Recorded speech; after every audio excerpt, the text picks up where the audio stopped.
J'ai rencontré quelqu'un et je suis amoureuse. Voilà, non, tu t'emballes. J'aime pas beaucoup cette phrase, moi. Salut à tous, bienvenue dans Story Movies. Au sommaire de nos envies de cinéma, plein d'émotions qui se bousculent dans des films qui nous remuent. Jean-Paul Rouve, José Garcia et Ludivine Sagnier nous font passer du rire aux larmes et inversement. C'est trop mal comment t'as joué, tu joues trop mal. Ouais, c'est vrai que j'ai super mal joué. Vincent Lacoste nous bouleverse.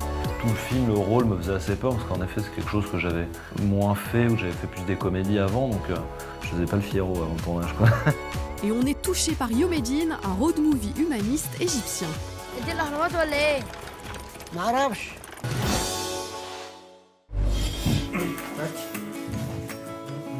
Non, là, attends. Non. Là, toi, là. Voilà. Ouais, ça c'est bien, là. Ouais, Là, c'est bien. Non. Là. On est bien. Ouais, là, on est bien. Ces trois-là vont vous faire fondre, vous faire rire et pleurer en même temps. Jean-Paul Rouve, José Garcia et Ludivine Sagnier incarnent les membres d'une fratrie inséparable dans Lola et ses frères, trois êtres qui tentent d'avancer dans la vie, chacun avec ses problèmes. Je commence pas le déjeuner de mon mariage sans mon frère. C'est pas comme si je me marie tous les jours. Bon, en même temps, c'est la troisième fois. Arrête. Il est 14 h. Écoute, j'ai eu que des galères, franchement, je suis désolé. Je suis si heureux pour mon frère et ta femme. Sandra. Sarah. J'ai plus jamais que tu lui parles. T'imagines, toi? Il ferait pas la tête si t'allais à son mariage, t'oubliais le nom de sa femme. Merde, écoute, franchement, Sandra, Sarah. Pas d'intrigue complexe ou de rebondissement au menu du 4e long métrage de Jean-Paul Rouve, mais le quotidien, les doutes, les joies, les peines, et un José Garcia qu'on n'a jamais vu aussi sensible et bouleversant.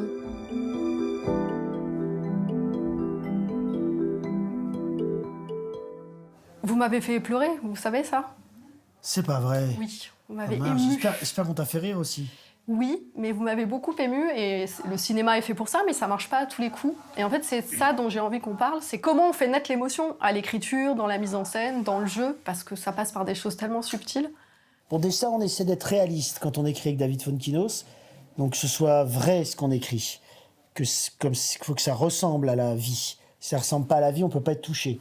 Parce qu'on peut pas s'identifier ou on peut pas dire tiens, j'ai connu ça, ou je l'ai vu chez quelqu'un, ou moi je l'ai vécu. Ça, c'est la première chose. Ensuite, dans l'écriture, ce qu'on essaye toujours, c'est de mettre de l'humour. Enfin, il faut toujours que, même s'il y a une situation émouvante, il faut qu'elle soit désamorcée toujours par de l'humour. Parce qu'il faut mettre de la pudeur, il faut pas y aller, franchement. Et voilà, quoi. Mais c'est pas une science exacte, hein, heureusement. José, c'est un cadeau ce rôle. Moi, je vous ai jamais vu aussi bouleversant. Mais alors, est-ce que ça a été pour vous un cadeau tout de suite ou vous vous êtes dit mince, va falloir que je sorte des trucs Un cadeau tout de suite parce qu'il arrivait à point nommé. Il était et puis il y avait cette partition magnifique qu'a écrit Jean-Paul et David Fonkinos et il y avait toute cette partie qui n'est pas écrite et qui permet de jouer. C'est ça qui est intéressant, c'est ça qui est fort dans l'écriture. Moi, ça me fascine toujours. Quand on a une partie qui est vraiment une partie silencieuse, on a l'impression que le texte continue. Et en fait, on a cette place-là pour pouvoir jouer. Très agréable, mais c'est très rare. Et alors, vous êtes plus à l'aise dans les silences ou avec les mots? Bah, contrairement à ce que vous pouvez croire, dans les silences, je suis pas mal. Parce que dans les mots, je suis obligé de déployer beaucoup d'énergie. C'est dans les mots qu'on se perd. Dans les mots, quelquefois, on vient pléonasmer une scène. Et c'est ça qui est très difficile quand on écrit, c'est qu'en fait on doit donner la part au silence. Sur le tournage, vous leur parliez beaucoup?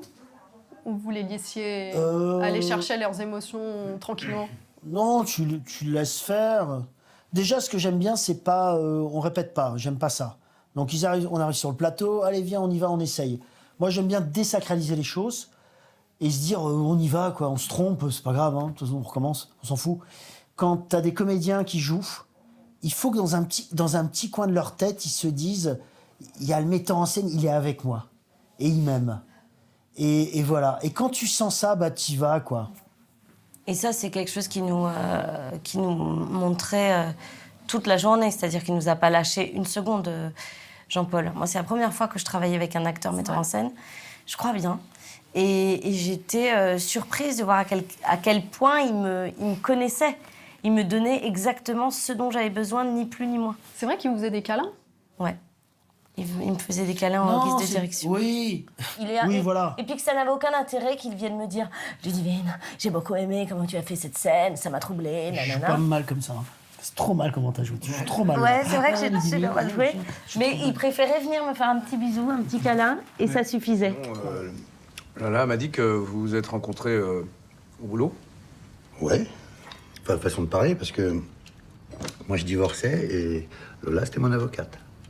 Quand tu dis je divorçais, est-ce que je dois en conclure que t'étais déjà marié? Ben oui. Mais c'est un peu l'idée, non? Et même qu'il va se remarier. Ah bon? Avec qui? Avec sa mère.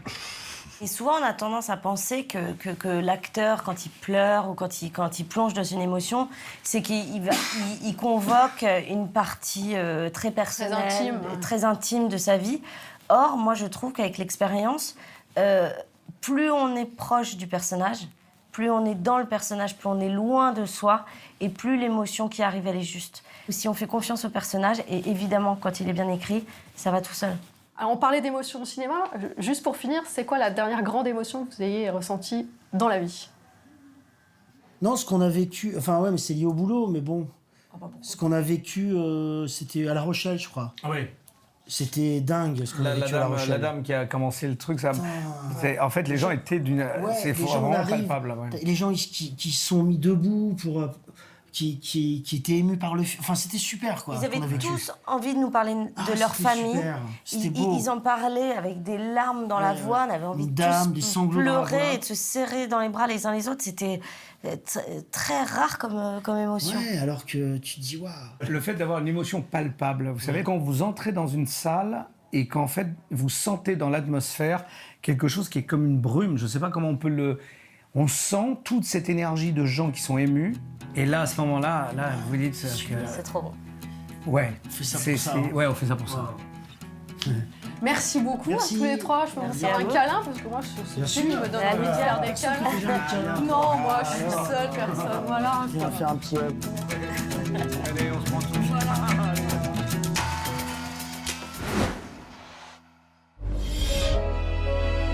Cela fait 10 ans qu'il promène sa dégaine nonchalante dans le cinéma français. Mais depuis quelque temps, Vincent Lacoste se fait plus grave, chez Christophe Honoré comme chez son mentor Thomas Lilti, et il est incroyablement touchant dans Amanda de Michael Hers. Je sais pas ce qu'on va devenir tous les deux, j'ai tellement peur là, À 24 ans, David se retrouve seul pour élever sa nièce dont la mère vient de mourir dans un attentat à Paris. Pudique, tout en retenue à l'image du film qui refuse de verser dans le mélo, Vincent Lacoste révèle une douce fragilité. Je m'étais jamais imaginé que je devrais m'occuper de ma nièce un jour.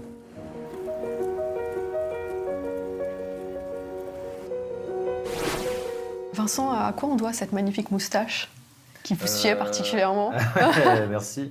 Un film que je suis en train de tourner, qui s'appelle De nos frères blessés, qui se passe dans les années 50 pendant la guerre d'Algérie et où j'ai le plaisir d'arborer cette magnifique moustache. Donc Vincent Lacoste en plein drame. Exactement. Comme dans Amanda. Ouais, c'est ça. Non, parce que, alors, en ce moment, moi, je dois le dire, je pleure beaucoup devant les films. Mais là, au-delà de mes larmes, ce qui m'a marqué, ce sont vos larmes à vous dans Amanda. Est-ce que vous pleurez beaucoup dans la vraie vie? Au cinéma, oui. Dans la vraie vie, moins. Mais je pleure pas mal. Au cinéma, vraiment, j'ai la larme extrêmement facile. Dès qu'il y a une scène d'accouchement, par exemple, je pleure. Je sais pas pourquoi. C'est comme ça. Gars hyper bizarre, mais en tout cas, c'est vrai. Enfin, je pleure tout le temps, quoi. Au dessin animé, au truc, partout, tout le temps, quoi. Et au cinéma, en tant qu'acteur, est-ce que là, les larmes ont coulé facilement? C'est tellement intime, la tristesse. Ça me faisait assez peur, à vrai dire. Enfin, pas que ces scènes-là, mais tout le film, le rôle me faisait assez peur, parce qu'en effet, c'est quelque chose que j'avais moins fait, où j'avais fait plus des comédies avant. Ce qui définit le personnage, c'est le drame qu'il vit dans le film, quoi. Mais c'est justement ça qui me faisait un peu plus peur. Être juste dans ces émotions-là, quoi. Encore plus dans un film qui est un peu naturaliste, quoi, si on peut dire.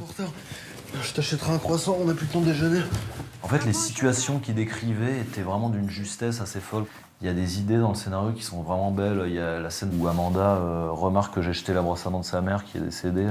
Que les objets restent une fois que les gens sont partis. Et ça, je trouvais ça hyper beau. Elle est où la brosse à dents de maman? Ah, je l'ai rangée, mais faut pas la laisser là, sa brosse. Non, t'es pas d'accord? T'as pas le droit de faire ça, c'est pas ta brosse. T'es pas chez toi ici. C'est pas toi qui décides pour les brosses. Ok, excuse-moi. Bah, je la remettrai. Remets-la tout de suite. Tout tout de suite. Mais je te promets que je la remettrai, mais là, juste, on n'a pas le temps, il faut qu'on se dépêche, d'accord? Vous aviez une jeune partenaire, c'est une petite fille, c'est la première fois qu'elle joue au cinéma. Elle a des scènes, elle aussi, très compliquées à tourner. Comment on gère les larmes d'un enfant? Je me demandais quelle compréhension elle a de ça. Est-ce comment elle se figure le fait de jouer dans un film, c'est son premier. Et en fait, c'est vraiment comme une actrice en fait normale quoi. Elle pleure et après coupée, elle dit voilà c'était bien machin. C'est ça qui est marrant quoi. Vous avez été un ado acteur. Ça fait 10 ans que vous faites du cinéma.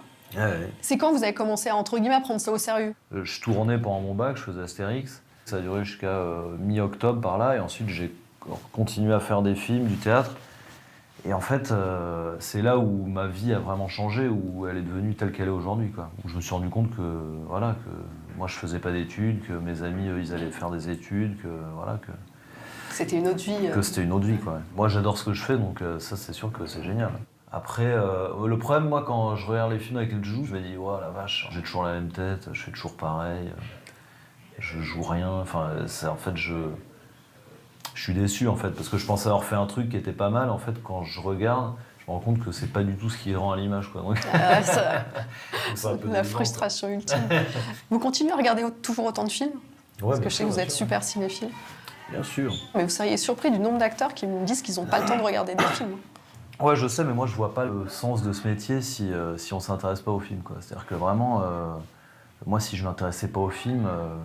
Je ferais pas de film en fait. Quoi. Vous vous souvenez du dernier là qui vous a tourneboulé? Ouais, j'ai été voir Girl au cinéma et j'ai trouvé ça vraiment extrêmement bien. Et là j'ai bien pleuré pour le coup. C'est tellement bon de pleurer au cinéma. Vous pleurez très bien. C'est génial. Vous pleurez très bien. Ah, c'est gentil, merci.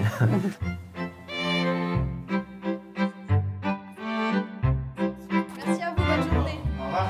Merci. C'était le Benjamin de la compétition cannoise en mai dernier. À 33 ans, l'Égyptien A.B. Shawky concourait pour la Palme d'Or avec son premier long métrage, Yomédine.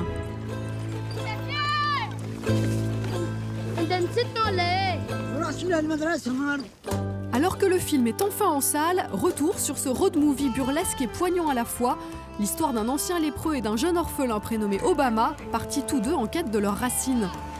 À l'affiche, des acteurs non professionnels dont l'étonnant Radi Gamal au visage ravagé par la maladie. Mais la beauté réside souvent là où on ne l'attend pas. There's a very preconceived notion of what beauty is, that it has to be glamour and fanciness and everything. But I went to like really poor areas and I see that people live lives happily and they find happiness in completely different places to where we don't look. And I think in the film we show, we try to show a lot of that. بخترك اختراع جميلة. ايه ده؟ البس ديك ها؟ عشان النبة تتفهم ما تبصش عليك وما تخافش منه. ما احنا قاعدين لوحدينا هتقلع. شكلك شيك. ماشي. اوعى يا زف. ثانية يا بابا. Leprosy is both a medical disease and a social disease. It's a medical disease because obviously you can get affected if you haven't been treated yet. But it's a social disease because after you've been treated and you're still deformed, you cannot undo these deformations. افرض لك انت هتسافر ازاي؟ ده انت مجزوم. لا بتعرف تركب عربية ولا بتعرف تركب قطر ولا مش كده يا رجالة. I think I won his trust because I never looked at him in a way that that he might look different or anything. Right away I shake his hand, I don't try to stay away from him or anything. So that is kind of an icebreaker. And then over many months I was trying to prepare him to how what it is to be on a film set and how to act, and of course know much more about our lives, about myself and about him, just so he gains our trust. And then we lived together for 4 months while we were shooting the film.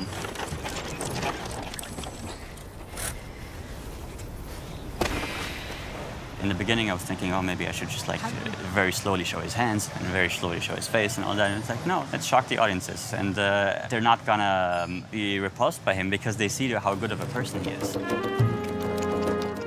Si le grand public peine souvent à citer des réalisateurs égyptiens, hormis l'incontournable Youssef Chahine, A.B. Shawky vient à point nommé rappeler l'émergence d'une nouvelle génération de cinéastes, souvent formés à l'étranger et aux multiples influences. Jafar Panahi, for example, I would watch his film as a kid. My mother would give me the DVDs of his films, and just like would be amazed, like just really amazed by his filmmaking. And Spike Lee was my professor at NYU. Like he actually like taught me a few years ago, and we were talking about this film like on the side when it was still like a idea on paper. Do you consider yourself a very Egyptian director? Or? I am an Egyptian. That will never change, and I will always be a proud Egyptian. I think in terms of filmmaking, if the story is good and if the story works, I could go to the end of the world and make a film there. And if it still works, then that means I did my job well.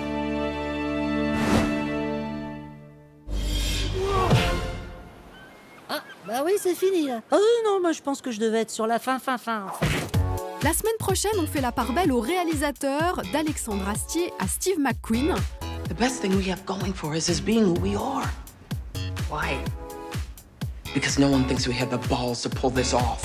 Et on salue la performance tout en finesse une fois encore de Pierre Ninet dans le film Sauver ou périr.